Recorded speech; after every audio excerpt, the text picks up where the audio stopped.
আসসালামু আলাইকুম বন্ধুরা, কেমন আছেন আপনারা? আশা করি সবাই ভালো আছেন। আমিও আল্লাহর রহমতে ভালো আছি। এই দেখো আজকে রান্না করবো, এই যে শাপলার ঝোল করব। এই দেখো কুটে রেখে দিছি, এই যে আমি কুটেছি এখন। আর এটা ভাজি করব। আর এই দেখো সকাল সকালে আমি খিচুড়ি খাইছি, এই যে খিচুড়ি খেয়েছি। এখন ভাত বসাবো, ভাত বসাই তারপরে রান্না করব। ডাল রান্না করব, আর হলো মাছ দিয়ে শাপলা দিয়ে রান্না করব, আর শাপলা ভাজি করব। কি কি রান্না করি দেখতে থাকো বন্ধুরা।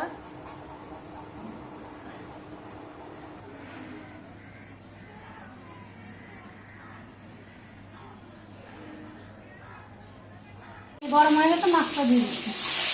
মাছটা ভাজে নি। আর এখানে ডাল সিদ্ধ হয়ে গেছে। ডাল সিদ্ধ।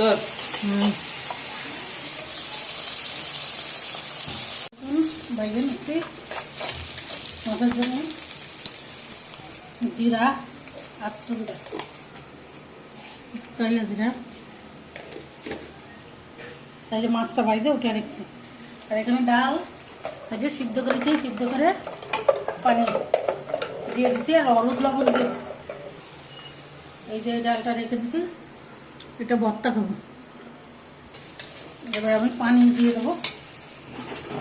পানি দিয়েছি, পানি দিয়ে দিস। এবার এই দেখো বন্ধুরা পানি দিয়ে দিচ্ছি।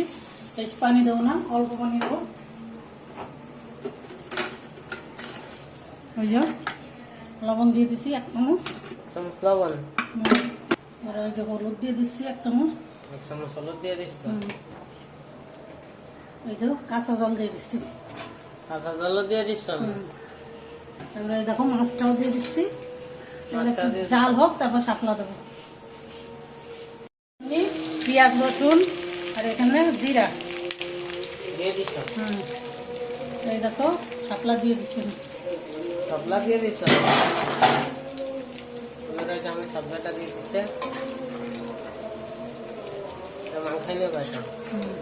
আমি লাস্টে এখানে জিরে ধুইনে গুঁড়ো করে দেবো, তাহলে এটা খেতে খুব টেস্টি হবে। একটু ঢেকে দেবো বন্ধু, আমি একটু ঢেকে দিচ্ছি। এই দেখো এটা হয়ে যায়, তারপর আমি দেখাচ্ছি। জিরে ধুইনে গুঁড়োটা দিয়ে দিচ্ছি, এটা খেতে খুব সুন্দর লাগে। আর এই ডালিও একটু দিয়ে দিচ্ছি।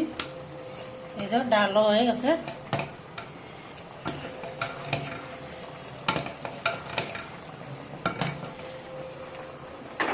এই দেখো এটাও হয়ে গেছে। এবার আমি দুটোই বন্ধ করে দেবো। হয়ে গেছে দুইটা। আজকে ভিডিও প্রদান করতে বন্ধুরা, আজকের এই ভিডিওটা এই পর্যন্তই। সুস্থ থাকো, ভালো থাকো। আর ভালো লাগলে বেশি বেশি করে লাইক শেয়ার কমেন্ট করে দেবো। আল্লাহ হাফেজ।